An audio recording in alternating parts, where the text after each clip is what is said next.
Sejarah telah membuktikan bahwa sistem pendidikan Islam akan membentuk syakhsiah Islamiyah, akan membentuk kepribadian Islami di tengah-tengah generasi-generasi mereka. Ya, kalau kita lihat bagaimana pola pikir dan perilaku generasi-generasi terdahulu, generasi sahabat, generasi tabi'in, generasi tabi'ut tabi'in, mereka adalah orang-orang yang mempunyai kualitas, bukan hanya kualitas intelektual, tapi juga kualitas spiritual yang luar biasa. Dan generasi seperti itu tidak mungkin bisa lahir tanpa sistem pendidikan yang Islami, tanpa menjadikan Islam sebagai landasan dari kurikulum pendidikan ini. Maka sistem pendidikan ini tentu ya harus melibatkan keluarga, harus melibatkan masyarakat, dan tentu juga harus melibatkan negara. Karena sistem pendidikan ini dikelola oleh negara.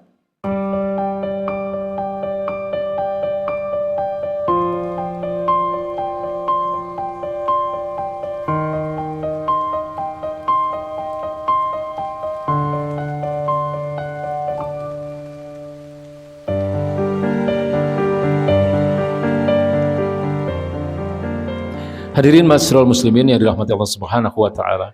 Sebagai agama yang sempurna, Islam adalah agama solusi. Islam adalah agama yang mampu menyelesaikan berbagai persoalan kehidupan manusia. Allah katakan, "Wa nazzalna 'alaikal kitaba tibyanan likulli syai'in wa hudan wa busyra lil muslimin." Kami telah turunkan kitab ini kepadamu ya Muhammad sebagai solusi untuk setiap persoalan, dan juga sebagai hudan, sebagai petunjuk kehidupan, dan juga sebagai kabar gembira, wa busyra, ya, sebagai kabar gembira bagi orang-orang yang berserah diri, bagi orang-orang yang memeluk agama Islam. Islam adalah juga sebagai agama yang sesuai dengan fitrah manusia, ya, sebagai agama solusi. Tentu Islam juga adalah sesuai dengan fitrah manusia. Baginda Nabi mengatakan, "Kull maulidin yuladu alal fitrah, fa abawahu yuhawidanihi au yunassiranihi au yumajjisanihi." Setiap manusia atau setiap jiwa itu dilahirkan dalam keadaan fitrah. Fitrah di sini maksudnya adalah Islam. Fa abawahu yuhawidanihi, lalu kedua orang tuanya lah yang menjadikan manusia itu sebagai Yahudi, au yunassiranihi, atau menjadikan sebagai Nasrani, au yumajjisanihi, atau menjadikannya sebagai Majusi. Hadis ini adalah muttafaqun alaih, hadis yang disahihkan oleh dua imam besar hadis, yaitu Imam Bukhari dan Imam Muslim. Lalu kalau kita lihat di dalam ayat Al-Quran, surat Al-A'raf ayat 172, Allah katakan, atau Allah telah pernah ya mengambil kesaksian dari seluruh jiwa-jiwa manusia. Allah katakan, "Alastu birabbikum?" Apakah aku ini adalah Tuhan kalian? Apakah aku ini adalah sesembahan kalian?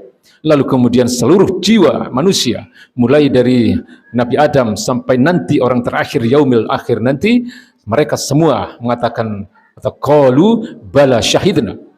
Benar ya Allah, kami menyaksikan bahwa kami ini adalah hamba-hambamu. Engkau adalah sesembahan satu-satunya bagi manusia.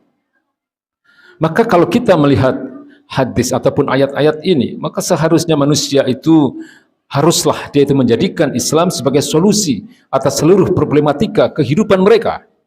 Ya, maka sungguh menyedihkan kalau hari ini kita melihat umat Islam khususnya mengalami banyak persoalan-persoalan yang berat dari seluruh aspek kehidupan.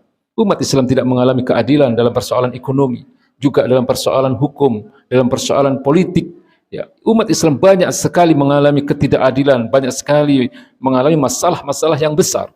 Termasuk juga kalau kita lihat persoalan yang besar ada di dalam dunia pendidikan. Kalau kita lihat hari ini, meningkatnya tindak kriminal yang dilakukan oleh anak-anak usia sekolah, itu adalah sangat meningkat tajam. Ya, berbagai perbuatan yang tergolong dalam tindak-tindak kejahatan atau kriminalitas ini, kalau kita lihat pada bulan lalu saja, ya, atau di akhir-akhir tahun 2024, ada kurang lebih 2.000 anak yang berkonflik dengan hukum, dan 1.400 diantaranya ditahan oleh aparat keamanan. Lalu lebih dari 500 diantara mereka hari ini berstatus sebagai narapidana. Data ini adalah kami ambil dari data Dirjen Permasyarakatan Kemenkumham. Jadi kalau kita lihat hari ini, Ya, ini adalah hal-hal yang sangat menyedihkan tentu bagi kita. Ya, peningkatan tindak kriminal remaja ini harus kita lihat sebagai kegagalan sistem pendidikan. Ya, kegagalan sistem pendidikan yang berbasis pada sekularisme. Ya, tidak berbasis pada nilai-nilai keimanan. Ya, kalau kita melihat bukti-bukti yang telah ada, ya, bahwa sistem pendidikan yang seperti ini tidak sama sekali membentuk generasi yang berkualitas secara spiritual.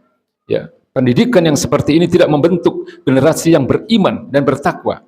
Karena sistem pendidikan yang sekularistik seperti ini mengabaikan peran-peran agama. Mereka tidak diajarkan, anak-anak didik kita tidak diajarkan bagaimana sesuatu itu harus dilihat, mana yang halal dan mana yang haram.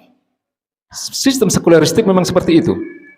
Dan tentu tanpa adanya peran agama, ya, tanpa adanya penanaman keimanan dan ketakwaan yang baik dan benar kepada anak-anak kita, maka mereka akan sangat-sangat rentan untuk terbawa pada arus kehidupan yang liberalistik.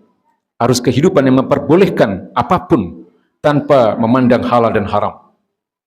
Hadirin masyarul muslimin yang dirahmati Allah Subhanahu wa taala. Fitrah manusia sebagaimana yang kami sampaikan di muqaddimah tadi, sesungguhnya adalah Islam.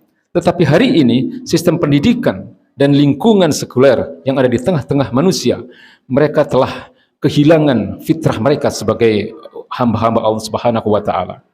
Ya, kalau kita lihat hari ini bagaimana sistem atau iklim yang sekuleristik ini mendominasi rumah-rumah kita, ya, melalui sosial media, melalui berbagai media-media nasional misalnya, ya, lalu kemudian ketika kemudian sistem seperti ini memasuki sekolah, ya, dengan berbagai kurikulumnya yang jauh dari nilai-nilai agama, lalu kemudian di tengah-tengah masyarakat sendiri mereka seringkali tidak memandang, ya, keimanan dan ketakwaan sebagai sesuatu yang sangat penting, maka tentu hal ini akan menjauhkan mereka dari fitrahnya sebagai seorang muslim, menjauhkan mereka dari fitrahnya sebagai hamba-hamba Allah Subhanahu wa taala yang seharusnya hanya taat kepada perintah-perintah Allah Subhanahu wa taala dan menjauhi larangan-larangan Allah Subhanahu wa taala.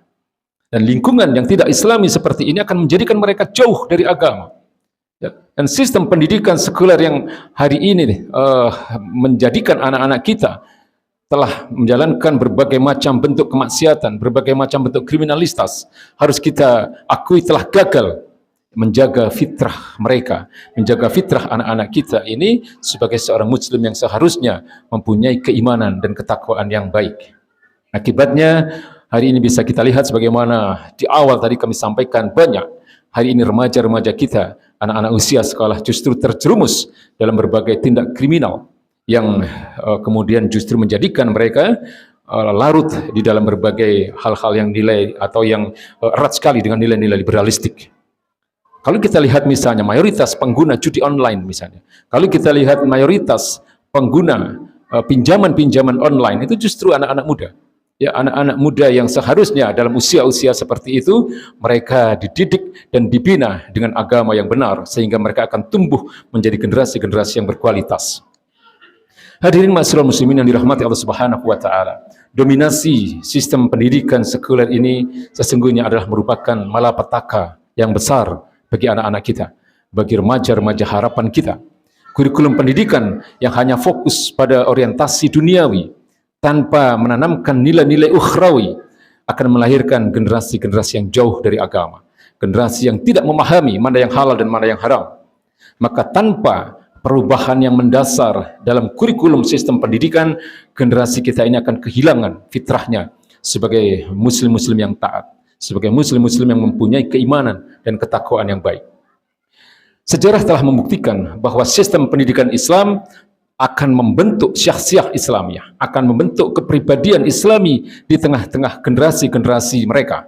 Ya, kalau kita lihat bagaimana pola pikir dan perilaku generasi-generasi terdahulu, generasi sahabat, generasi tabi'in, generasi tabi'ut tabi'in, mereka adalah orang-orang yang mempunyai kualitas, bukan hanya kualitas intelektual, tapi juga kualitas spiritual yang luar biasa. Dan generasi seperti itu tidak mungkin bisa lahir tanpa sistem pendidikan yang Islami, tanpa menjadikan Islam sebagai landasan dari kurikulum pendidikan ini. Maka sistem pendidikan ini tentu ya, harus melibatkan keluarga, harus melibatkan masyarakat, dan tentu juga harus melibatkan negara. Karena sistem pendidikan ini dikelola oleh negara. Ya, dan Islam telah membuktikan ketika sistem pendidikan ini berbasis kepada nilai-nilai Islami telah menghasilkan generasi emas yang dikatakan oleh baginda Nabi sebagai khairun nas. Ya, khairun nasi qarni. Ya, sebaik-baik manusia adalah generasiku, tsummal ladzina yalunahum, kemudian generasi setelahku yaitu generasi tabi'in. Lalu baginda Nabi mengatakan tsummal ladzina yalunahum, yaitu generasi setelahnya lagi yaitu generasi tabi'ut tabi'in. Maka kalau kita lihat ulama-ulama besar seperti ulama-ulama mazhab misalnya, atau ulama-ulama hadis yang hingga hari ini kitab-kitab mereka menjadi kajian umat Islam di seluruh dunia, generasi-generasi seperti itu tidak akan lahir tanpa sistem pendidikan Islam. Generasi-generasi seperti itu tidak akan lahir dari sebuah sistem pendidikan yang sekuleristik. Lalu kalau kita lihat generasi-generasi setelahnya, ada nama-nama Salahuddin Al-Ayyubi, ada nama Harun Ar-Rasyid, ada nama Muhammad Al-Fatih misalnya. Itu adalah generasi-generasi yang luar biasa, berkualitas, ya bukan hanya secara intelektual, tetapi juga secara spiritual, dan mereka dilahirkan dari sistem pendidikan yang berbasiskan nilai-nilai Islam. Dan ini telah terbukti menunjukkan bahwa dalam berabad-abad itu Islam telah menghasilkan generasi emas, generasi agung yang luar biasa. Maka disinilah diperlukan peranan semua pihak untuk kemudian menjadikan kurikulum pendidikan bagi anak-anak kita ini kembali kepada fitrahnya, yaitu kembali kepada Islam. Barakallahu li wa lakum fil Qur'anil azim wa nafa'ani wa iyyakum bima fihi minal ayati wa zikril hakim. Innahu ta'ala jawadun karim, raufur rahim, fastaghfiruhu innahu huwal ghafurur rahim.